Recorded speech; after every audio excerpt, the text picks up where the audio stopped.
चलिए आज हम बात करते हैं डिसीज़ के बारे में। ठीक है, डिसीज़ के बारे में बात करते हैं। देखिए, नॉर्मल टेम्परेचर ऑफ बॉडी होता है 98.6 डिग्री फ़ारेनहाइट। ठीक है, नॉर्मल टेम्परेचर ऑफ बॉडी होता है 98.6 डिग्री फ़ारेनहाइट। इससे रोग कौन कौन सा होता है? एक होता है हमारा इन्फेक्टियस डिसीज़। ठीक है, इन्फेक्टिव डिसीज़ होता है यानी संक्रामक रोग होता है। उसके बाद होता है नॉन इन्फेक्टियस डिसीज़ यानी असंक्रामक रोग होता है।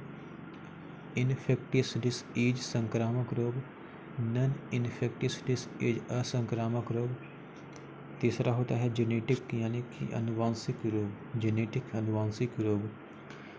स्लिंग्स लिंक्ड यानी कि स्लिंग संलग्न रोग। उसके बाद होता है ऑर्फन डिसीज़ यानी अनाथ रोग, ऑर्फन डिसीज़ अनाथ रोग। देखिए, पहला बात करते हैं इन्फेक्टियस डिसीज़ के बारे में। इसे कम्युनिकेबल और कॉन्टेजियस डिसीज़ भी कहा जाता है। इन्फेक्टिव डिसीज़ क्या कहा जाता है इसे कम्युनिकेबल डिसीज़ और कंटिगुअस डिसीज़ भी कहा जाता है। यह जो एक व्यक्ति से दूसरे व्यक्ति तक फैलता है। यह क्या है? जो एक व्यक्ति से दूसरे तक फैलता है। वह सारी बीमारी जो माइक्रो ऑर्गेनिज्म यानी सूक्ष्म जीव के कारण फैले होते हैं। वह सारी बीमारी जो माइक्रो ऑर्गेनिज्म सूक्ष्म जीव के कारण फैले हैं उसे इन्फेक्टियस डिसीज बोलते हैं।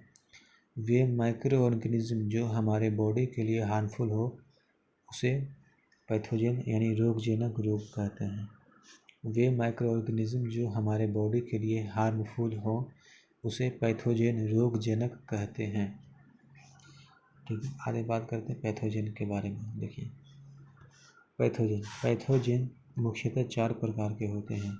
नंबर 1 होता है वायरस यानी विषाणु। सबसे अधिक संक्रामक पैथोजन विषाणु होता है। ठीक है, यानी पैथोजन जो 4 प्रकार का होता है। इस पैथोजन में क्या होता है हमारा? एक वायरस होता है, विषाणु होता है जो सबसे अधिक संक्रामक पैथोजन विषाणु होता है। यह सजीव कड़ी होती है। यह जो है सजीव तथा निर्जीव के बीच की कड़ी होती है। आउटसाइड ऑफ बॉडी वायरस होता है non living, inside of body होता है लिविंग। ठीक है, वायरस जीवित रहने के लिए हमेशा उसे एक बॉडी की आवश्यकता होती है, इसीलिए वायरस को पूर्ण परजीवी यानी कंप्लीट पैरासाइट कहा जाता है। ठीक है, जो है पूर्ण परजीवी यानी कंप्लीट पैरासाइट कहा जाता है। वायरस को जीवित रहने के लिए हमेशा उसे एक बॉडी की आवश्यकता होती है, इसीलिए वायरस को पूर्ण परजीवी यानी कंप्लीट पैरासाइट कहा जाता है। विषाणु सबसे अधिक संक्रामक पैथोजन विषाणु होता है। यह सजीव तथा निर्जीव के बीच की कड़ी होती है। आउटसाइड ऑफ बॉडी वायरस होता है जो कि नॉन लिविंग होता है, इनसाइड द बॉडी होता है यह लिविंग होता है।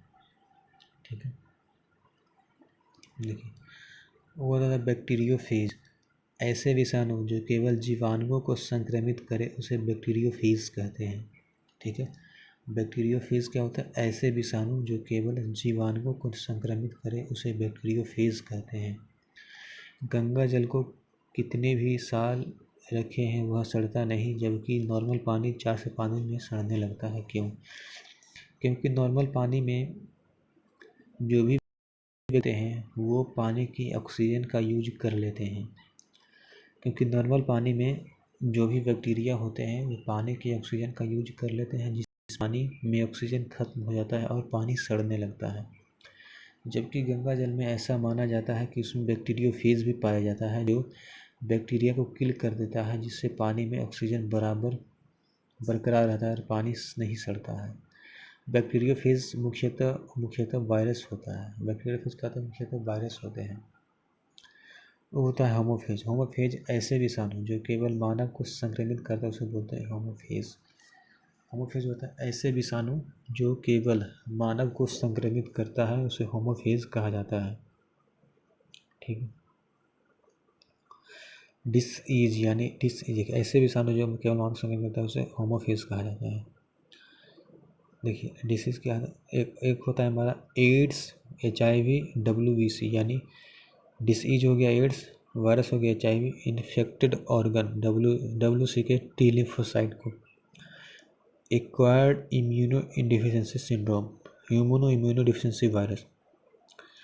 एड्स होता है सेक्सुअली ट्रांसमिटेड डिसीज होता है जो सेक्सुअली फैलता है। एड्स जो होता है हमारा, ये जो है सेक्सुअली ट्रांसमिटेड डिसीज है जो सेक्सुअली फैलता है। एड्स जो होता है ये रेट्रोवायरस होता है। एड्स का होता है रेट्रोवायरस होता है। HIV पता करने के लिए एलिसा टेस्ट करवाना होता है। HIV पता करने के लिए एलिसा टेस्ट करवाना होता है, ठीक है, एलिसा टेस्ट करवाना होता है, जो कि बोलते हैं एंजाइम लिंक्ड इम्यूनोसोवेंट एसे, एंजाइम लिंक्ड इम्यूनोसोवेंट एसे।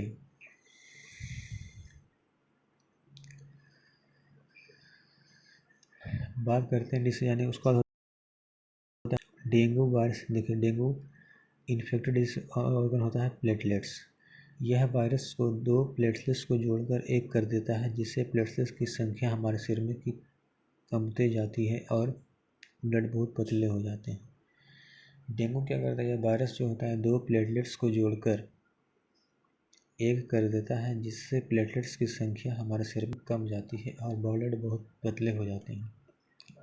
यह एडिस मच्छर के द्वारा फैलता है। Aedes mosquito is also known as tiger mosquito. Aedes mosquito is also known as tiger mosquito. Chikungunya और जीका रोग भी एडिस मच्छर के द्वारा फैलता है, ठीक है। चिकनगुनिया और जीका वायरस भी जो है एडिस मच्छर के द्वारा फैलता है।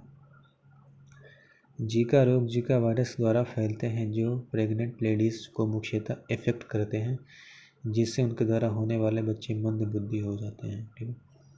जीका वायरस जो फैलता है, जो प्रेग्नेंट लेडीज़ को मुख्यतः इफेक्ट होते हैं, जिसके द्वारा होने वाले बच्चे मंद बुद्धि हो जाते हैं। जीका भी STD होती है, सेक्सुअली ट्रांसमिटेड डिसीज होती है। जीका भी STD होती है, सेक्सुअली ट्रांसमिटेड डिसीज होती है। जीका जो है ब्रेन को प्रभावित करती है। जीका क्या करती है, ब्रेन को प्रभावित करती है। Chicken pox, small pox. Chicken pox virus होता है वेरिसिलिया जोस्टर वायरस।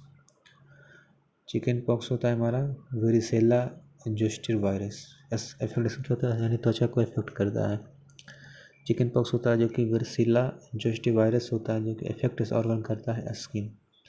स्मॉल पॉक्स होता है हमारा वेरिलो zoster virus. वेरिलो zoster virus. Small pox होता है हमारा वेरिलो जोस्टर वायरस। एस्पेक्ट होता है स्किन। WHO के अनुसार स्मॉल पॉक्स दुनिया से खत्म हो गई है। बात करते हैं उसके बाद निफ क्या होता है, ये चमगादड़ यानी निपा वायरस। निपा क्या होता है, निपा श्वसन अंग को प्रभावित, ये चमगादड़ से ह्यूमन में फैलती है। जो निपा वायरस क्या होता है, ये जो है चमगादड़ से ह्यूमन में फैलती है।